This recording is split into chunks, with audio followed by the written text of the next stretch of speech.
Oh, Shalom. Shalom. We're going to start it off by all the praise, honor, and glory To Yahweh, Ba'ashem, Yahushai, Ba'ashem, Chakodash. double honors to our teachers, their apostles, and elders of Great Millstone, and salutations to you, Akim, that's out there listening.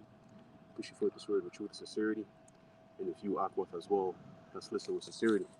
I'm the brother Machai from the camp GMS Montreal, joined with Shaquat, yeah. Brother Shaquat from the camp. The Spirit's on us. Going to make a quick lesson on how that a bodily exercise is indeed profitable. Although scriptures say, let's get it. I got it. 1 Timothy 4 and verse 8, it says, "For bodily exercise profiteth little, but godliness is profitable unto all things." Right, so it says bodily exercise profiteth little, but, godliness is profitable all things, right? But regardless, it is still profitable, man. You know what I'm saying? I feel like in the NLT says it differently. Oh, yeah. But yeah, it is profitable. You know what I'm saying? So we have, being the truth, we have to be aware of your health and exercise. Because being the truth, and you eat this, that, the third, and you have no exercise in that. Yeah. It doesn't have to be something that's severe. You could go a few push-ups, a little jog, a little sport, exercise, play basketball, whatever, man. Walk. Just make sure you're moving. Okay? Because, sin could come up in your mind and use that as an excuse for you not to be active, not to be moving. Scripture say about the exercise prophet, you don't need to be going to the gym and exercise. You know what I'm saying? Now, man, what's that scripture say? When the creation, Yeah, Genesis 1 and verse 20, it says, "And the Alahayim said," and the word there is God, but in the Hebrew, in Genesis 1, when it says God, when you look it up in the blue letters, it's Alahayim, which means powers, judges, rulers, because that's who was there in the creation. It wasn't the Most High himself. It was actually Yahushua, the angels that were there. Yahushua and the elect angels that were there creating, making the creation. And the blueprint was given to them by the Heavenly Father, Yahweh. So when it says, "And God said, let the waters bring forth abundantly," that word should really be when the powers, plural, because there was more than one spirit that was there, angel, And that's why we say it like that. In the Alahayim. Alahayim is the Hebrew word for God's plural, Yum. So I'm going to read that, Genesis 1 and 20. And the Alahayim said, "Let the waters bring forth abundantly the moving creature that hath life." Right. Moving creature, man. That incorporates humans. Man, it wasn't just animals that came out. That was the day that man was created. Yeah. Was that the fifth day? Was it? That's fourth day. It's going into the fifth day. That's the fifth day. Yeah. So on the fifth day, that was man. And mankind was created. The moving creature. Okay, so it's supposed to be moving, man. Is that the word? Oh, yeah. No, the blue letter for the word. Oh, no. I don't know. It was Genesis 1 and 20. And the word moving real quick. If I may add to, just to the point I was making earlier about the Alahayim, the gods, it proves that it's also, when it says in the scriptures, it says they. In Genesis 1, there's a verse that says, "And they." Yeah, just to let you know that was more than one, Matter of fact, let me get it real quick again. Unless you got it. Yeah, I got it. Okay, I'm ready real quick. So this is the word moving in the Hebrew. It says, sharaz. Okay. Sharaz. It says, teeming or swarming things, creepers, swarmers of insects, animals, small reptiles, quadrupeds. Okay, let's see. And children's lexicon. Okay, it says reptiles. All right. When reptiles, it says thou walk on fours, which have said well, it doesn't get much, but we know that, what I'm saying, man was made on that day too, because we are indeed moving. We're not moving. Okay, and we have life in us, right? Like the scripture said. So you're supposed to be moving, staying active, man. Okay, anything that's stagnant, it brings forth bacteria and disease, man. Okay, you look at moving water, that's clear, it's flowing in motion. You look like water that's just stagnant, it brings forth bacteria and things like that, man. Okay, and that's what happens if you don't move, man. You're gonna be more susceptible to get some form of disease or sickness, man. Because the more made the moving creature, man, blood is supposed to be flowing, your organs are supposed to be working. You know what I'm saying? To have blood flowing the proper way. Okay? So for your blood flow to be moving correctly, you need to be moving, man. You know? It's like a car. Right? You buy a car, it's in the garage, you don't freaking drive it. You know, when let's say, I don't know, like a few months you don't drive it, you start driving, it might have some problems. Yeah. You know, things start to rust. You know, you might have problems starting back up because the engine wouldn't run. So it's the same thing with the human body, man. Yeah. Okay. Yes, bodily profits. I mean, trust me, bodily exercise profit little, but it profits, man. You know, For sure.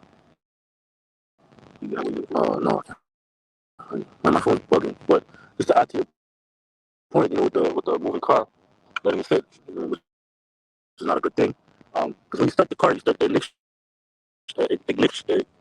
can't speak. How you say that? Ignition. Yeah, ignition. Yeah.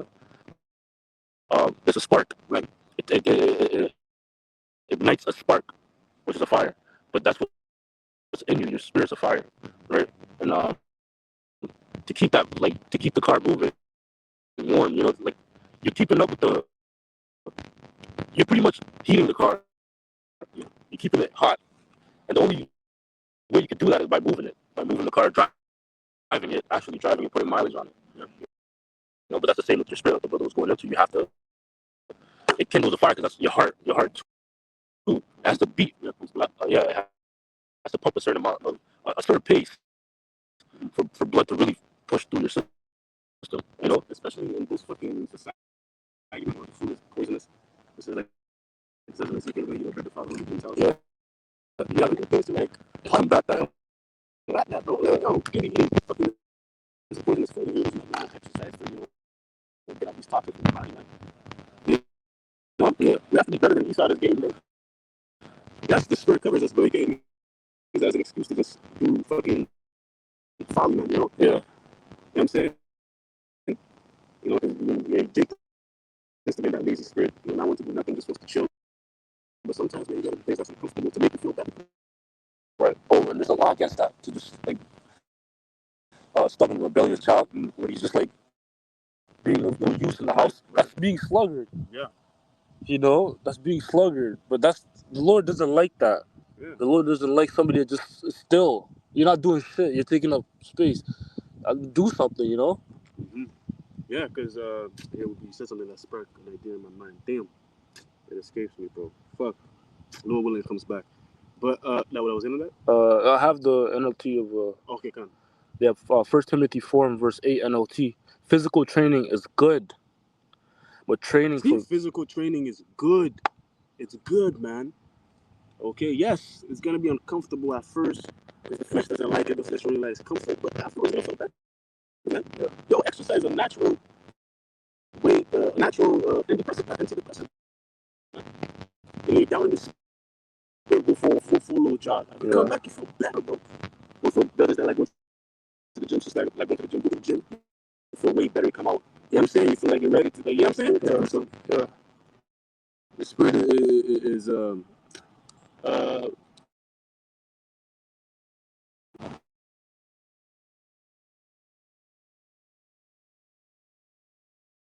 yeah. so it's good. You know, and good in the Hebrew is what? Tawab. It's Tawab, man. Okay? And it was good. And it was and it was Tawab. I think there's a bit more. Yeah, it says physical training is good, but training for godliness is much better, Right. promising benefits in this life and in the life to Yeah, come. it's just making a contrast between,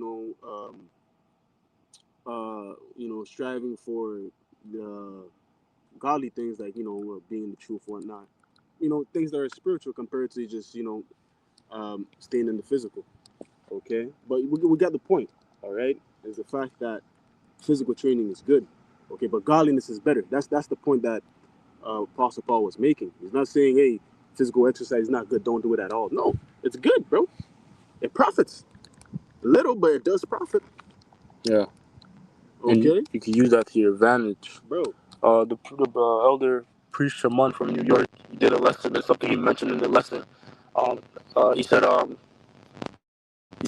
you remember talking to the bishops, and then the bishops, when the year 2000, when around that time, 1999. So when at that time they were pretty much like, it was that year 2000 doctrine. They thought the end was gonna come in the year 2000. So he said, the bishop, he was talking to them, and he said, the bishops were like, yo, they were in the mind where they didn't really care to do anything, because they thought that the end was gonna come in the next year, the year 2000. So they let themselves, they were eating whatever, they were doing whatever, because it didn't matter. To them, they was like, yo, who cares? And that's kind of the same sentiment when you first come into the truth. You're like, yo, you first hear about it, and then you're like, yo, fuck everything. Yo, I don't care. The end's gonna be soon, so I'm not gonna. What's the point of going to the gym? What's the point of eating a certain way when the end is gonna come and we're gonna have new bodies anyways? But that's But then look, like the priest Shimon mentioned, 20 years later, and he said that the bishops, they regretted it. They regretted not not investing in actually still maintaining their temple and still being on point, to a certain degree. Yeah. I'm just echoing his words. Right. Yeah. That's the experience. They went through it and should have applied it. Yeah. I'm gonna get this real quick. If I may add too, because you like dealing with that, you don't. The Lord's not on your time. You're on the Lord's time. Yes, sir. That's what the scriptures say. Wait not my love until He please. So you can't. That's the first mistake you make when you come into the truth. You think that it's you. In your mind, you're like, the end is gonna come, so you're fully. But then you have to, you come to the understanding where it's like, it's on the Lord's time. It's not on your time. Though the Lord gave us signs that the end is soon. You look out for those signs, but in the meantime, that doesn't excuse you to live however you want and do whatever you want, eat whatever you want. You still have to be on point. The scriptures speak about the virgins, man. And when you go to the time of Xerxes, those I think it was Xerxes, right, with Esther. Yeah, those virgins, they were being prepared for a certain amount of time before they could. And that's the same with the elect. You're being prepared spiritually, mentally, even physically, to be presented to Yahweh Shai, man. So you still have to be on point, because that presentation day for you to be in front of Yahweh, it's still coming. Yeah. Because what you do to the flesh can affect your spirit. Yeah, exactly. Because I'm saying your spirit is in this body. And which brings me to read this. 1 Corinthians 3 in verse 16, it says, know ye not that ye are the temple of the Most High, and that the Spirit of the Most High dwelleth in you? If any man defile the temple of the Most High, him shall the Most High destroy. For the temple of the Most High is holy, which temple ye are. Right? Because, this body that we have is indeed rented unto us. Right? So we have to maintain it, bro. You just do whatever. Hey, scriptures speak about how that we must all appear before the judgment seat of the Lord to receive the thing that we have done in our body. Yeah. Okay? So you still gotta maintain, a certain standard, man. Hey, our forefathers wasn't fucking sitting and not doing shit, getting fat and shit. Nah, man. They were moving. They were getting things done. There was more manual work, which kept them somewhat in shape, and the food was better. Yeah. But here, the food is trash, and there's less manual work. So how much more are you supposed to invest in yourself, man? Yeah. Hey, look at the children of this generation, man. Look at Esau. This guy is active, bro. Yeah, bro. Going early in the morning, jogging, biking, camping, hiking. Yo, moving, bro. He's moving. He's moving. He's moving. But that's what Edomites are known for, hiking. Hiking is just walking up mountains and shit. It's just literally walking. Yeah. That's what a hike is in the nature. Yeah, we were doing that, man. We were walking in Egypt. That's what I'm saying. We're doing a lot of traveling. That's what scripture speaks about, seeking the old path. Yeah. Man. A lot of the forefathers, when they traveled, it was to be by foot, on foot, bro. You saw shit. He's active, bro. You know, going to the gym, jogging, biking. You know, taking martial arts lessons and shit like that, bro. So how much more us we're supposed to invest, you know, and do those stuff, man? You know? Yeah. Yeah, you could learn a thing or two from E, man. Yeah. How things that they do on this side, bro. Because he has a scholarly mind. Yeah. Because Jake is stupid. Jake is smoking, fucking eating. Jake is seeking partying. comfort. Yeah, seeking comfort, bro. He's not in the mind frame of fucking waking early in the morning and, you know, discipline and fucking exercise and doing shit like that, bro. There's a few Jakes that do that, you know, but it's rare, bro. Even they might have their vices too. Yeah. Shortcomings. You know? So Bodily Exercise, hey, it does profit, bro. You know what I mean? Yes, sir? Yeah, this is Sirach 30 and verse, I'm going to start at 22. It says, the gladness of the heart is the life of man, and the joyfulness of a man prolongeth his days. And a part of the gladness of the heart is you exercising, moving, because that brings a form of joy.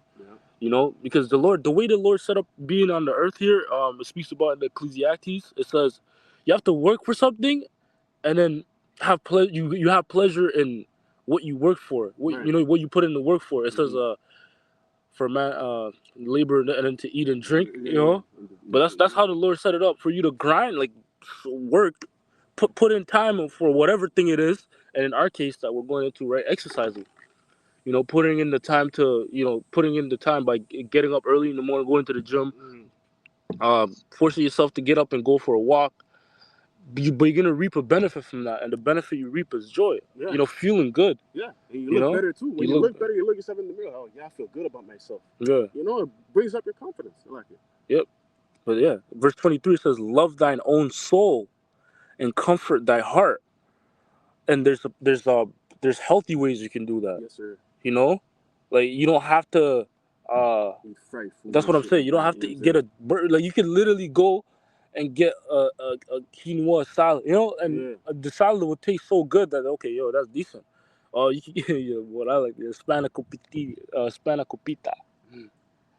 That's what a spinach. I think it's bread, spinach, and feta cheese. Oh, that shit. That shit's okay, yeah, I know that shit. Yo, but that's it's not unhealthy, but it's healthy. You know, it's not a burger or a fucking fries and a poutine. But that shit, I eat one and you're good. A triangle. But yeah, but there's positive ways or healthy ways to approach things, to do things. You know, it says, "Love thine own soul, and comfort thy heart. Remove sorrow far from thee, for sorrow hath killed many, and there is no profit therein." Yep. And part of sorrow too is imbalance. Yes, sir. You might be imbalanced in doing a particular, like overeating. You know, you might overeat to the point where you know, your diet is not balanced. You're eating more unhealthy foods than healthy foods, and that's gonna put you in a sorrowful state, and you're not gonna know it.